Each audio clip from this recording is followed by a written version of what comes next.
Good morning student, science class 8 chapter 10 session second. इससे before वाले sessions में अपन ने किस प्रकार से किशोर अवस्था के दौरान शरीर में क्या क्या परिवर्तन होते हैं, किशोर अवस्था किसको कहते हैं, और नर और मादा में होने वाले सेकेंडरी सेक्सुअल कैरेक्टर के ऊपर डिस्कशंस किया था।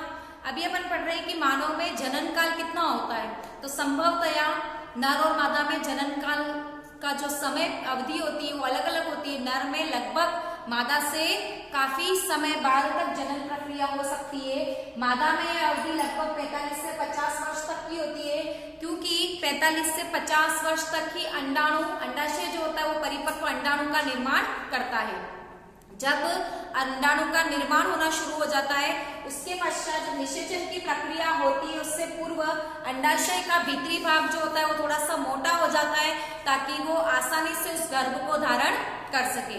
जब निषेचन की प्रक्रिया नहीं होती है तो अंडाणु निर्मोचन होने के पश्चात गर्भाशय की जो आंतरिक भित्ति होती है वो रक्त स्त्राव के साथ में शरीर से बाहर निर्मोचित की जाती है। इस प्रक्रिया को रजोधर्म, ऋतुस्त्राव, मेंस्ट्रुएशन साइकिल्स या माहवारी चक्र कहा जाता है। बताया मैंने आपको अंडाणु परिपक्व होने के 28 से 30 दिन के अंतराल के पश्चात अंडवाहिनी में निर्मोचित किया जाता है, जहां पर निषेचन की प्रक्रिया होती है।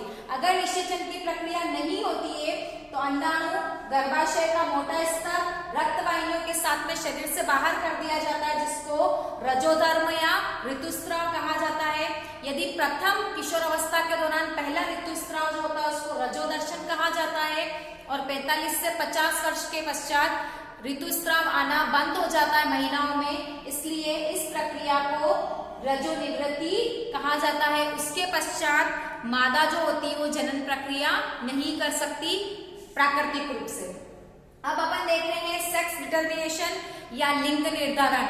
हमारे भारतीय समाज में हमेशा बेटा होने के लिए दोषी महिला को माना जाता है या माता को माना जाता है, जबकि ऐसा नहीं होता है। बेटा होने में पूरा योगदान पुरुष के बाह्य गुणसूत्र का होता है। गुणसूत्र के बारे में अपन इससे पहले वाली क्लासों में पढ़ा है। गुणसूत्र में जनरली देखें तो मानव में 23 जोड़ी गुणसूत्र होते हैं, उसमें से आपके 22 जोड़ी गुणसूत्र जो होते हैं वो कायिक गुणसूत्र कहलाते हैं, और एक एक जोड़ा यानी कि XX नर माता में और XY नर में जो होता है वो आपके लिंग गुणसूत्र कहलाता है या सेक्स क्रोमोसोम कहा जाता है। जब अपन इसका विभाजन करके इसके गैमेट बनाते हैं तो हम देख रहे हैं इन दोनों गुणसूत्रों का भी हमारे सेक्स डिटर्मिनेशन में कोई योगदान नहीं होता। माता से XX और नर से या पिता से XY एक जोड़ा गुणसूत्र का होता है। इसमें अर्धसूत्री विभाजन से XX और XY बनता है। इन दोनों के बीच में फ्यूजन करवाते हैं तो इस X का अगर अपन मेल के X से करवाएंगे तो XX बनेगा, माता का X मेल के Y से करवाएंगे तो XY बनेगा, माता का X नर के X से होगा तो XX बनेगा, और माता का X नर के Y से बनेगा तो XY बनेगा। जहां पर भी आपके XX जोड़ा बन रहा है वहां पर आपके मादा यानी कि पुत्री यानी कि डॉटर का जन्म होता है, और जहां पर भी आपके XY और XY का पेयर बन रहा है वहां पर आपके सन बॉय यानी कि बेटे का जन्म होता है। तो 50% पुत्रियां या 50% पुत्र होंगे। तो हमने देखा जहां पे भी Y गुणसूत्र आ रहा है वो पुत्र के लिए उत्तरदायी है, जो कि किससे आता है, पिता से आता है। तो हमें इस परिवेश में ये ध्यान रखना है, लोगों को जागरूक करना है कि पुत्र जन्म में माता का कोई योगदान नहीं होता है। हमेशा पिता के Y गुणसूत्र का योगदान किसमें होता है, पुत्र जन्म में होता है। तो ये है आपका लिंग निर्धारण, किस प्रकार से पिता का X और Y शुक्राणु जो है वो माता के X अंडाणु के साथ में फ्यूजन करता है, निषेचन की क्रिया होती है, और जहां पे XY बनता है वहां पे पुत्र होगा, और जहां पे आपके XX बनेगा वहां पे पुत्री होगी। तो इस प्रकार से लिंग का निर्धारण किया जाता है कि बेटा होगा या बेटी। वर्तमान में तो सरकार ने कुछ विशेष नियम बना रखे हैं और हम गर्भ अवस्था के दौरान पता नहीं लगा सकते हैं कि शिशु का लिंग क्या है, और हमें सरकार को इसका पूरा कोऑपरेट करना चाहिए। फिर अपन पढ़ रहे हैं अंतःस्रावी ग्रंथियां, इसको नलिकाविहीन ग्रंथियां भी कहते हैं, या एक्सो और एंडो दो प्रकार की ग्रंथियां होती है आपके शरीर में, अंतःस्रावी और बहिःस्रावी।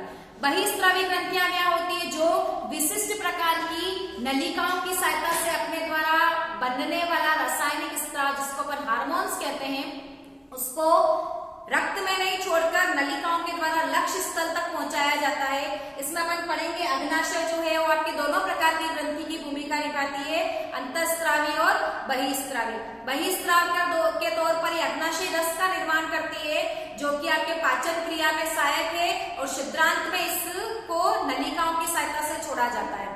अंतःस्रावी ग्रंथियां वे ग्रंथियां होती है जो अपने द्वारा निर्मित हार्मोन को बिना किसी नलिकाओं की सहायता से सीधा रक्त में छोड़ा जाता है और रक्त की सहायता से वो स्राव या जो हार्मोन है वो लक्ष्य स्थल तक पहुंचाया जाता है। तो ऐसी ग्रंथियां जो अपने स्राव को बिना नलिकाओं की सहायता से सीधा रक्त में प्रवाहित करती है उसको अपन एंडोक्राइन ग्लैंड्स या अंतःस्रावी ग्रंथियां कहते हैं। हमारे शरीर में मुख्य अंतःस्रावी ग्रंथियां अपन देख रहे हैं। पहली आपकी पीयूष ग्रंथि जो कि मस्तिष्क में सबसे टॉप भाग पर पाई जाती है, मटर के दाने के आकार की होती है और यह ग्रंथि हमारे शरीर की अन्य अंतःस्रावी ग्रंथियों पर नियंत्रण रखती है, इसलिए इसको मास्टर ग्रंथि या मास्टर ग्लैंड्स भी कहा जाता है। क्वेश्चन आता है आपके कि मास्टर ग्रंथि के नाम से किस ग्रंथि को जाना जाता है, तो पीयूष ग्रंथि या पिट्यूटरी ग्रंथि। यह ग्रंथि जो हार्मोन सिक्रीट करती है उसको पिट्यूटराइन हार्मोन कहते हैं, जिसको वृद्धि हार्मोन कहा जाता है। और शारीरिक वृद्धि के लिए जो हार्मोन उत्तरदायी है वो कौन सा है, आपका वृद्धि हार्मोन। इसी से व्यक्ति बहुत ज्यादा, अगर वृद्धि हार्मोन स्त्रावित हुआ है तो बहुत लंबा हो जाएगा, कम स्त्रावित हुआ है तो बौना हो जाएगा और अगर संतुलित मात्रा में स्त्रावित हुआ है तो एवरेज लंबाई जो लड़के और लड़कियों की होती है वो हो जाती है। हालांकि लंबाई जो है वो माता पिता या परिवार के सदस्यों पर डिपेंड करती है कि किस प्रकार का जीन उस बच्चे में आया है और किस प्रकार के जीन के एक्टिवेट होने से बच्चे की लंबाई निर्धारित होती है। खाना पीना, जीन्स और पिट्यूटराइन हार्मोन तीनों मिलाकर आपस में सामंजस्य बिठाकर किसी भी लड़के या लड़की की लंबाई निर्धारित होती है। उससे नीचे अपन उतरेंगे, थ्रोट में, गले में जो है वो आपके थायराइड ग्रंथि पाई जाती है, जिसके दोनों पालियों की तरफ दो पैराथायराइड ग्रंथि भी पाई जाती है। अपन यहाँ पे थायराइड ग्रंथि को पढ़ेंगे जो कि थायरोक्सिन हार्मोन को सिक्रीट करती है। थायरोक्सिन हार्मोन जो होता है आपका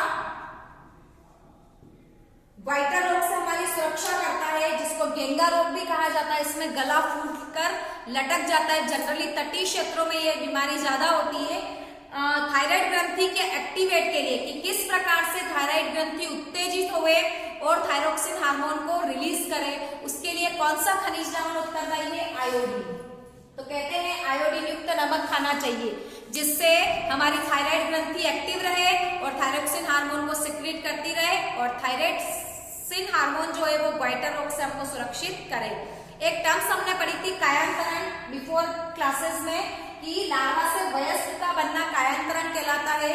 अगर जिस पानी में मेंढक का लार्वा है टेडपोल, अगर उस पानी में प्रॉपर रूप से आयोडीन नहीं है तो उस टेडपोल की थायराइड ग्रंथि से थायरोक्सिन हार्मोन रिलीज नहीं होगा और वो मेंढक नहीं बनेगा, वो जीवन भर लार्वर अवस्था में ही रहेगा, यानी कि टेडपोल ही बना रहेगा। तो टेडपोल से वयस्क मेंढक बनने के लिए भी कौन उत्तरदायी है, थायरोक्सिन हार्मोन। और उस जल में किसकी मात्रा होनी चाहिए, आयोडीन की मात्रा होनी चाहिए।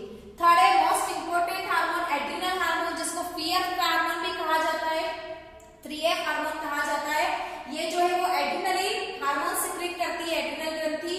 इसको हिंदी में अधिवृक्क ग्रंथि कहते हैं क्योंकि वृक्क के ऊपर की ओर पालियों के रूप में पाई जाती है। और इसको करो या मरो हार्मोन कहा जाता है क्योंकि संकटकालीन परिस्थितियों में डिसीजन मेकिंग यानी कि निर्णय लेने की क्षमता का जो कार्य करता है, क्रोध में, खुशी में या किसी एकदम से आने वाली मुसीबत का सामना करने के लिए शरीर को जो तैयार करने वाला हार्मोन है वो आपका क्या है, एड्रिनल हार्मोन। किस परिस्थिति के अकॉर्डिंग में ढल जाऊं या परिस्थिति को पार करके आगे निकलूं। इस समय जब ये हार्मोन रिलीज होता है तो चेहरा लाल हो जाता है, ब्लड प्रेशर बढ़ जाता है, पसीना पसीना हो जाता है और पावर शरीर की होती है जो बढ़ जाती है। इसको फियर हार्मोन भी कहा जाता है, 3F हार्मोन भी कहा जाता है। नेक्स्ट है आपकी अग्नाशय ग्रंथि। क्वेश्चन आता है वह कौन सी ग्रंथि है जो अंतःस्रावी और बहिःस्रावी दोनों तौर पर कार्य करती है, तो कौन सी, अग्नाशय ग्रंथि। या इंसुलिन हार्मोन को सिक्रीट करती है जो आपके मधुमेह रोग यानी कि डायबिटीज से आपकी सुरक्षा करता है। इंसुलिन हार्मोन बीटा कोशिकाओं के से प्राप्त होता है। अग्नाशय की बीटा सेल्स जो होती है, लैंगरेंस द्वीप की बीटा सेल्स, उससे इंसुलिन रिलीज किया जाता है। इंसुलिन हमारे शरीर में शर्करा के स्तर को नियंत्रित करता है अगर हमारे शरीर में इंसुलिन प्रॉपर नहीं रिलीज हो रहा है तो शरीर में शुगर लेवल जो है वो असंतुलित हो जाता है, जिससे हमको डायबिटीज यानी कि मधुमेह रोग भी हो सकता है। और आपको पता है मधुमेह रोग में अगर कंट्रोल नहीं होता है तो बाहर से इंसुलिन के इंजेक्शंस दिए जाते हैं। फिर आपके नर और मादा जनन ग्रंथि, मादा में अंडाशय जो मैंने बताया एस्ट्रोजन हार्मोन रिलीज करेगा, वृषण नर में टेस्टोस्टेरोन हार्मोन, और दोनों ही हार्मोन अपने अपने इसमें सेकेंडरी सेक्सुअल कैरेक्टर के लिए उत्तरदायी होंगे। इस प्रकार से हमने अंतःस्रावी ग्रंथियों के बारे में देखा। अब अपन देख रहे हैं कि अच्छा स्वास्थ्य किस प्रकार से हो किशोर अवस्था में। तो स्वास्थ्य किसे कहते हैं? सबसे पहले व्यक्ति का कायिक यानी कि फिजिकल और मेंटल डेवलपमेंट जो है वो किसी प्रकार की संगति से विसंगति से युक्त ना हो, किसी प्रकार का कोई तनाव ना हो, ऐसा व्यक्ति क्या कहलाता है? आपका स्वस्थ व्यक्ति कहलाता है। यानी कि आप फिजिकली प्रॉपर हो लेकिन मेंटली अगर आप डिस्टर्ब चल रहे हो, किसी प्रकार की चिंता है, तनाव है, आर्थिक रूप से आप परेशान हो, संवेगात्मक रूप से आप अपने आप को नियंत्रित नहीं कर पाते हो, तो आप स्वस्थ नहीं कहलाओगे। अच्छे स्वास्थ्य के लिए किशोर अवस्था में क्या क्या करना चाहिए? तो सबसे पहले, क्योंकि ग्रोइंग एज है, किशोर अवस्था जो है वो वृद्धि का काल है, शरीर की वृद्धि होती है इसमें, शारीरिक मानसिक संवेगात्मक। तो वृद्धि के लिए प्रॉपर एनर्जी या पोषक पदार्थों की आवश्यकता होती है, इसलिए हमको संतुलित भोजन करना चाहिए। संतुलित भोजन ऐसा भोजन होता है जिसमें सभी प्रकार के पोषक तत्व निश्चित अनुपात में उपस्थित होते हैं, जैसे कि प्रोटीन, विटामिन, कार्बोहाइड्रेट, जल, खनिज, लवण इत्यादि, रफेज वगैरह। तो हमें संतुलित भोजन निश्चित समय पर करना चाहिए, जंक फूड से बचना चाहिए, ज्यादा कॉफी चाय का सेवन नहीं करना चाहिए, और आवश्यकता अनुसार ब्रेकफास्ट सबसे ज्यादा, फिर उससे कम लंच, और सबसे कम हमें क्या करना चाहिए? डिनर करना चाहिए। फिर व्यक्तिगत स्वच्छता, प्रति व्यक्ति को नियमित रूप से दिन में एक बार स्नान करना चाहिए।